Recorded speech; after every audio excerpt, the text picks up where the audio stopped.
Salut tout le monde, on se retrouve aujourd'hui pour une nouvelle vidéo sur ma chaîne et aujourd'hui on va parler update lecture. J'ai 4 romans à vous présenter et aujourd'hui c'est un update lecture spécial fantasy car ce sont certaines lectures que j'ai pu effectuer durant le challenge du mois de la fantasy. Donc j'ai 4 romans à vous présenter dont des suites de sagas et des débuts de sagas, donc du coup on commence tout de suite.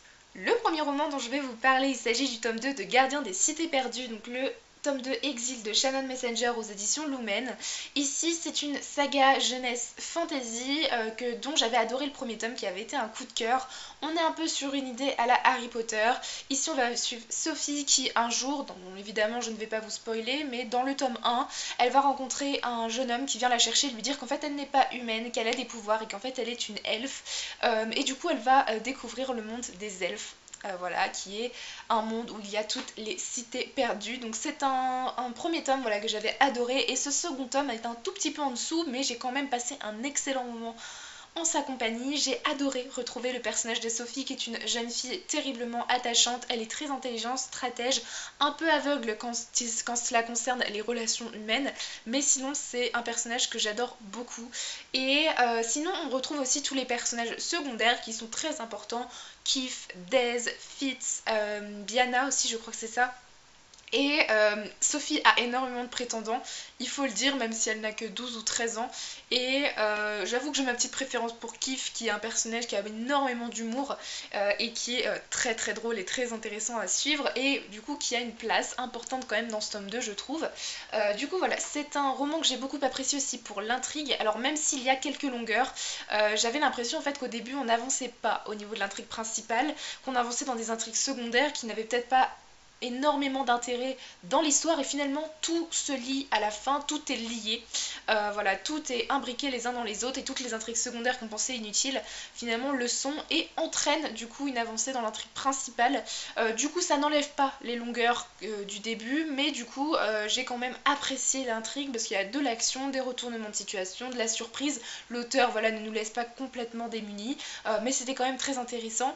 J'ai aussi beaucoup aimé dans ce tome 2 le fait qu'il y ait une avancée dans l'univers, un développement de l'univers. On découvre des nouvelles créatures comme les alicornes, aussi les nains, les gobelins, et on découvre aussi d'autres lieux du monde des gardiens des cités perdues, comme Exil, qui est une prison, donc je ne vous en parlerai pas plus pour pas vous spoiler, mais c'est une prison qui est très très intéressante. On a aussi une partie de l'école de Foxfire, donc l'école où Sophie se rend, dont on ne connaissait pas l'existence, voilà, on n'était jamais rentré dans cette partie de l'école, et c'était super intéressant aussi. Donc finalement, j'ai hâte de lire la suite. C'est une saga, si j'ai bien compris, ça a été annoncé qu'il allait y avoir un 8e tome et un 9e tome, donc il va falloir que j'avance quand même parce que je suis très loin derrière. Mais en tout cas, j'ai adoré ce second tome. On passe au deuxième roman de cette update lecture avec Blood Rose Rebellion de Rosalind Eves, qui est le tome 1 d'une trilogie parue aux éditions Knopf. Ici c'est un roman de fantasy qui se passe en Hongrie, entre Londres et la Hongrie au 19e siècle. Ici on va suivre un personnage qui s'appelle Anna Arden qui est née dans la société britannique et qui dans cette société en fait il y a une sorte de groupe qui s'appelle les Luminates, alors je sais pas du tout comment le traduire, et qui en fait ont des pouvoirs magiques, et en fait les pouvoirs magiques sont ici réservés uniquement à la haute société. Évidemment Anna elle n'est pas comme les autres et elle n'a pas de pouvoir mais elle peut détruire les sorts des autres. Voilà, elle ne peut pas en faire mais elle peut détruire et contrer les sorts des autres. Et en fait elle va se faire remarquer par les Luminates et sa famille va décider de l'envoyer en Hongrie dans sa famille natale avec sa grand-mère pour un peu la cacher à la société britannique. Et de là va en découler beaucoup de choses. Elle va découvrir qui elle est vraiment, etc. Découvrir sa famille. C'est une histoire qui m'a profondément déçue. C'est-à-dire que j'avais vu l'avis de Lucie de la chaîne Loulaïli qui m'avait beaucoup tentée en fait. Elle avait dit que c'était pas forcément original dans l'intrigue, mais que l'univers était génial. Alors vraiment le point fort de ce bouquin c'est l'univers. L'univers avec le folklore hongrois, avec de la magie, c'était au 19e siècle, entre Londres et la Hongrie, c'était génial. J'ai vraiment adoré découvrir toutes les cultures, la mythologie hongroise, enfin c'est vraiment quelque chose dont je n'avais jamais entendu parler. Et il y a plein de choses, les légendes, tout ça, j'ai vraiment adoré, c'était très bien construit.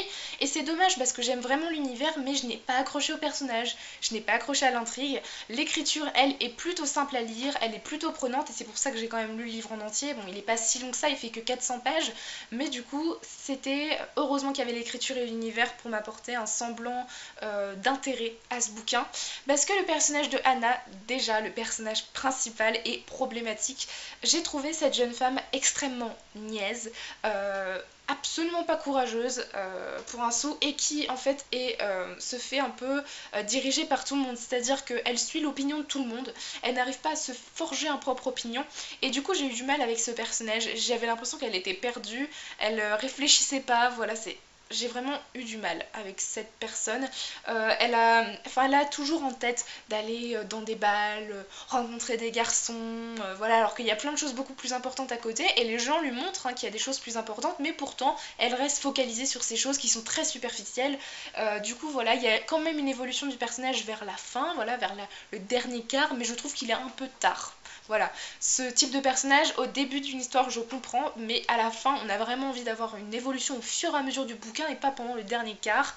Et pour ce qui est de l'intrigue, alors il y a de l'action, ça je ne vais pas l'enlever, il y a plutôt un bon rythme, mais l'auteur ne m'a absolument pas surprise. Il n'y a pas de retournement de situation, il n'y a pas de surprise de la part de l'auteur. L'objectif de ce bouquin, on le sait dès le début, et du coup, on sait comment ça va se terminer, à peu près en tout cas, et on sait un peu comment va se dérouler l'intrigue. Donc pendant tout le bouquin, on attend que ça arrive, et on sait que ça arrivera à la fin, et du coup on se tape 200 pages, on sait quel est l'objectif, on sait comment va se dérouler la fin, mais on doit attendre. On avance avec des problèmes de romance, de cœur, etc. Donc voilà, ça a été plutôt une déception, je n'irai pas la suite, mais n'hésitez pas à me dire si vous l'avez lu et pour en parler avec moi. Ensuite, on passe au troisième roman de cette update lecture avec ma meilleure lecture du mois de la fantaisie. Il s'agit du tome 1 de la saga La Voix des Oracles, Tia de Estelle Faye aux éditions Scrinéo. Alors déjà, j'aimerais qu'on s'arrête sur cette couverture qui est juste absolument sublime. Voilà, et l'histoire l'est tout autant. Ici, on va suivre Tia. Nous sommes en Gaule au 5e siècle après Jésus-Christ, et la Gaule est en train d'être christianisée, donc tout le monde païen, toutes les religions qui existaient avant le christianisme sont en train d'être persécutées, et toutes les légendes sont en train de mourir, de s'éteindre, d'être oubliées par tout le monde. Et nous on va suivre Tia, qui est une oracle et qui est cachée par son père depuis des années, depuis son enfance en fait, et son père va être victime d'une tentative d'assassinat, et pour sauver son père, Tia va devoir s'enfuir en suivant une de ses visions, mais évidemment qui va la suivre, qui est son frère, son frère a essayé d'assassiner son père, et du coup son frère va suivre Tia et va essayer de la récupérer tout simplement, de la capturer. Et du coup voilà, on va suivre ce personnage de Tia qui est un personnage que j'ai absolument adoré. C'est une jeune fille qui a 16 ans et qui est extrêmement intelligente, elle est réfléchie, elle a du caractère, elle ne se laisse pas faire. J'ai adoré ce personnage, je me suis beaucoup attachée à elle, identifiée au niveau du caractère. Voilà, j'ai adoré ses répliques, c'est vraiment un personnage qui m'a marqué. Voilà, et je l'ai adoré. Pour ce qui est des personnages secondaires, on a surtout le personnage d'Enoch, qui est un personnage, c'est un garçon qu'en fait Tia va rencontrer, qui a une sorte de vingtaine d'années, qui est maquilleur, et ils vont se rencontrer tous les deux et continuer l'aventure à deux. Et finalement, c'est un personnage qui, on le voit évoluer au fur et à mesure de l'histoire à partir du moment où il rencontre Tia. Et c'est un personnage auquel on s'attache, tout simplement, et je l'ai beaucoup apprécié. Voilà, j'ai aimé sa personnalité, j'ai aimé son passé, son histoire. Donc c'est vraiment des personnages que j'ai hâte de retrouver dans la suite. Pour ce qui est de l'intrigue, on ne s'ennuie absolument pas. L'auteur ne nous lance pas une introduction complète de son monde et de son univers d'un coup. Non, elle nous introduit directement dans l'histoire. Il y a de l'action, il y a des retournements de situation. La fin est juste surprenante, je n'y attendais pas. Voilà, j'ai été complètement bernée par l'auteur. Je ne me suis absolument pas ennuyée. Il y a un très très bon rythme. Donc ça déjà, je vous le conseille si vous aimez les intrigues où on ne s'ennuie pas et où il n'y a pas des milliards d'introductions au monde de fantasy. Pour ce qui est du monde de fantasy, par contre, je l'ai adoré. C'est très très original, très immersif. Déjà, la Gaule au 5e siècle, c'est un sujet qui n'est pas forcément beaucoup traité, en tout cas en young adulte. C'est la première fois que je lis sur ce sujet et j'ai appris plein de choses sur les légendes païennes, voilà, la culture païenne, les créatures, parce qu'on va rencontrer des faunes par exemple, et d'autres créatures. Et c'était très intéressant. Voilà, j'ai pas trouvé le monde complexe, mais très prenant, très intéressant. Ça nous apporte beaucoup de choses. Donc c'est vraiment un roman historico-fantasy, je puis dire, lire, qui nous apprend des choses tout en passant un très bon moment. Et pour ce qui est de La Plume d'Estelle Faye, c'est la première fois que je lis un roman de cet auteur et ce n'est pas le dernier. Je l'ai trouvé extrêmement fluide, travaillée, prenante et très immersive finalement. Donc j'ai hâte de la lire dans la suite de la saga, mais aussi dans Les Seigneurs de Bohême. Et enfin, on passe au quatrième et dernier roman de cette update lecture avec une pièce de théâtre. Il s'agit de Harry Potter et l'Enfant Maudit, donc partie 1 et 2, de J.K. Rowling, John, Tiffany et Jack Thorne aux éditions Folio Junior. Donc c'est la version poche de la célèbre pièce de théâtre de Harry Potter qui est sortie il y a déjà 2 ans, je crois. Ici, je ne vais pas vous raconter ce qui se passe, c'est 19 ans plus tard par rapport au tome 7. On retrouve Harry, Ron, Hermione et leurs enfants. Voilà, je pense que vous avez tous vu ou lu à peu près Harry Potter, donc je ne vous spoil pas en disant que c'est 19 ans plus tard. J'ai aimé cette pièce, mais je suis assez mitigée sur plusieurs points. Déjà, j'ai aimé retrouver l'ambiance de Poudlard, j'ai aimé retrouver ses personnages, j'ai aimé retrouver l'univers d'Harry Potter, même si ici il n'est pas développé, hein, on repasse sur des événements qu'on a déjà connus, enfin il n'y a pas de développement de l'univers, on n'en apprend pas plus, mais j'ai aimé retrouver cette ambiance, cette atmosphère qui est propre à la saga Harry Potter. Et le deuxième point que j'ai beaucoup apprécié, c'est l'intrigue. Au début, j'ai cru qu'on partait sur une intrigue assez bateau, assez revue au niveau du schéma, mais finalement, au fur et à mesure qu'on avance, je l'ai trouvé plutôt original. J'ai aimé me replonger dans ces événements importants. Voilà, je me suis vraiment prise au jeu, et le fait que ce soit sous forme de pièce de théâtre, j'adore le théâtre, et du coup c'était un plaisir de lire du Harry Potter sous forme de pièce de théâtre. C'est vrai que j'en aurais voulu plus, j'aurais voulu des descriptions, j'aurais voulu retrouver l'écriture de J.K. Rowling, mais voilà, c'était une intrigue qui m'a beaucoup plu et que j'ai lu finalement. C'est un bouquin que j'ai lu en 24 heures, hein, même s'il fait 400 pages, c'est des pièces de théâtre, ça se lit très très vite. Mais voilà, j'ai beaucoup apprécié l'intrigue ainsi que l'atmosphère du bouquin. Par contre, les 2 points qui m'ont le plus gêné, ce sont déjà les personnages et l'écriture. Donc le premier point, ce sont les personnages. J'ai profondément détesté le personnage de Harry et celui de Albus, qui est son fils, voilà, et j'ai vraiment eu du mal avec ces personnages. Voilà, je ne sais pas pourquoi, c'est pas passé. Je les ai trouvés un peu détestables, ils suivaient rien, ils n'écoutaient personne, ils étaient bornés. Voilà, donc c'était un peu tête à claque pour les deux, et en même temps ils se ressemblent, hein, tel père, tel fils. Mais par rapport au tome précédent, j'avoue que Harry a un peu changé. Et Albus, je me disais que ça allait être pas mal de découvrir son personnage, et finalement je n'ai clairement pas accroché avec lui.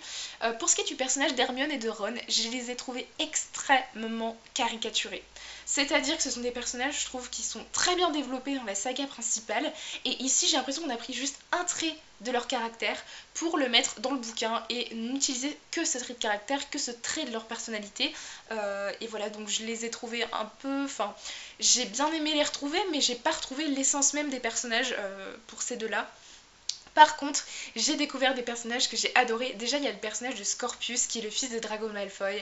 Ces 2 personnages sont géniaux dans ce bouquin. Drago Malfoy, ici on nous montre une totale nouvelle facette de sa personnalité, du fait qu'il soit père, du fait que tout soit un peu terminé, on va dire, au niveau du monde des ténèbres.